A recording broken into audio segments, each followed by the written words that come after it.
I know भाई, I know कि अब तुम पूरी तरीके से फेडअप हो चुके हो। इनफैक्ट मैं भी फेडअप हो चुका हूं। इनफैक्ट जो भी आईपीएल 2025 के रूल्स का इंतजार कर रहा है वो सब फेडअप हो चुके हैं, क्योंकि रोज हमें बताया जाता है कि भाई आज तो रूल्स आ करके रहेंगे, आज तो रूल्स आ ही गए, बस बस बस देखो आ ही गया। बट अभी तक रूल्स का कोई अता पता नहीं है। पहले बताया गया कि 4 रिटेंशन और 2 आरटीएम मिलने वाले हैं। मैंने भी यही प्रेडिक्शन की थी, क्योंकि मेरे हिसाब से ये रूल बहुत ज्यादा सटीक लग रहा था। उसके बाद अपडेट निकल करके आई कि भाई नहीं, 5 रिटेंशन आपको मिलेगी और आरटीएम का पत्ता वो कट चुका है। लेकिन अब मेरा मन यही कह रहा है कि भाई बस रूल्स तुम अनाउंस कर दो, रूल्स तुम अनाउंस कर दो, रिटेंशन तुम कितनी मर्जी दो, आरटीएम दो ना दो, उससे मुझे बिल्कुल भी फर्क नहीं पड़ता है। क्योंकि 2 महीने हो चुके हैं, 2 महीने हो चुके हैं जब 31 जुलाई को बीसीसीआई हेडक्वार्टर में सभी फ्रेंचाइजीज के साथ मीटिंग बुलाई गई थी और उसके बाद लेट अगस्त की बात कही गई थी कि रूल्स आ जाएंगे। And now we are almost in October, मतलब सितंबर पूरी तरीके से खत्म हो चुका है। और यही मेरा सवाल भी है कि भाई अभी तक जब आप रूल्स ही नहीं लेकर के आ पाए हो तो आप नवंबर के एंड में ऑक्शन यार कैसे करवा दोगे? मुझे तो ये बात पूरी तरीके से समझ में नहीं आ रही है। हालांकि अब अपडेट निकल करके आई है कि सितंबर 28 को जो बीसीसीआई की एजीएम मीटिंग होनी है उसमें आईपीएल का ये जो रूल्स हैं उसको एजेंडा फिलहाल नहीं बनाया गया है और इसीलिए उम्मीद जताई जा रही है कि 28 को जब ये मीटिंग होगी उससे पहले आईपीएल 2025 के मेगा ऑक्शन के रूल्स हमारे सामने आ जाएंगे और उसके बाद हम डिटेल में बताना शुरू करेंगे कि भाई सभी टीमों की क्या स्ट्रेटेजी होगी, किसको रिटेन करना चाहिए, किसको रिलीज करना चाहिए। इसके बारे में ऑलरेडी मैंने रिसर्च स्टार्ट कर दी है, क्योंकि बताया यही जा रहा है कि 5 रिटेंशन हमें देखने को मिलेंगे। But at the end of the day rules आने के बाद इस तरीके की वीडियोस आप लोगों को थोड़ा ज्यादा एंटरटेन करेंगे। और क्योंकि एजीएम की मीटिंग में ये एजेंडा नहीं है, सो लेट्स होप कि भाई 28 सितंबर से पहले तो हमें आईपीएल 2025 के मेगा ऑक्शन के रूल्स जानने को मिल जाएंगे। और उससे पहले जो भी प्लेयरों को इधर उधर भेजने वाली न्यूज निकल करके आ रही है उसका मेरी नजरों में बहुत ज्यादा इंपॉर्टेंस नहीं है, क्योंकि उससे पहले सभी फ्रेंचाइजीज को अपने सपोर्ट स्टाफ पे काम करना था और वो काम पंजाब किंग्स ने ऑलरेडी शुरू करके रखा हुआ है। पहले तो उन्होंने रिकी पॉन्टिंग को लेकर के मौके पे चौका मारा और जैसे ही वो दिल्ली से निकले उनको अपनी टीम का नया हेड कोच बना लिया।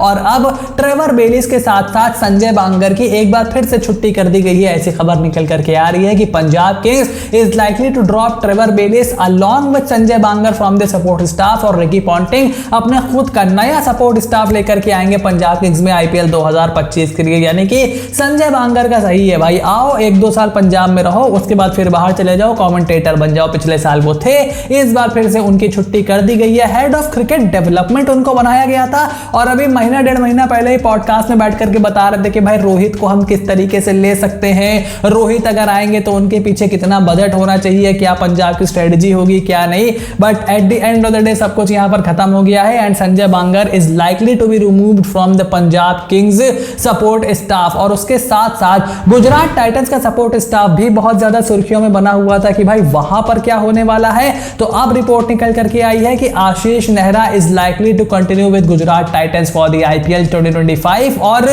जब हार्दिक पांड्या गुजरात टाइटंस से निकल करके मुंबई इंडियंस में चले गए थे तब ऐसा माना जा रहा था कि आशीष नेहरा भी अब गुजरात टाइटंस का साथ छोड़ देंगे, क्योंकि 3 साल का कॉन्ट्रैक्ट खत्म हो गया है। बीच में युवराज सिंह की भी बात आई थी, but now it looks like the matter has been sorted और Ashish Nehra will continue with Gujarat Titans. तो ये एक अच्छी खबर गुजरात टाइटंस के फैंस के लिए है, मेरा मानना है। और उसके बाद कोलकाता नाइट राइडर्स 4 रिटेंशन और 2 आरटीएम का पूरा इंतजाम कर गया है और वो इस रूल से काफी ज्यादा खुश है। अगर बीसीसीआई इसको अलाउ करती है, ऐसी न्यूज भी निकल करके आ रही है कि 4 प्लेयर और 2 आरटीएम केकेआर की स्ट्रेटजी को सबसे ज्यादा सूट करेगा और वो उसके लिए पूरी तरीके से रेडी है। अगर आपको याद हो तो राइट टू मैच कार्ड का जो प्रपोजल था वो सबसे पहले कोलकाता नाइट राइडर्स ने ही उस मीटिंग में उठाया था जब बीसीसीआई की तमाम फ्रेंचाइजीज के साथ मीटिंग हुई थी ऑन द 31 जुलाई की। भाई वहां तो रिपोर्ट निकल करके आई थी कि सजेशन ये दिया गया है कि 8 आरटीएम कार्ड आप अलाउ कर दो। बट यार वो तो काफी ज्यादा अनरियलिस्टिक था और वैसा करना ठीक भी ना होता। बट 4 रिटेंशन और 2 आरटीएम मेरे हिसाब से बेटर हो सकता था।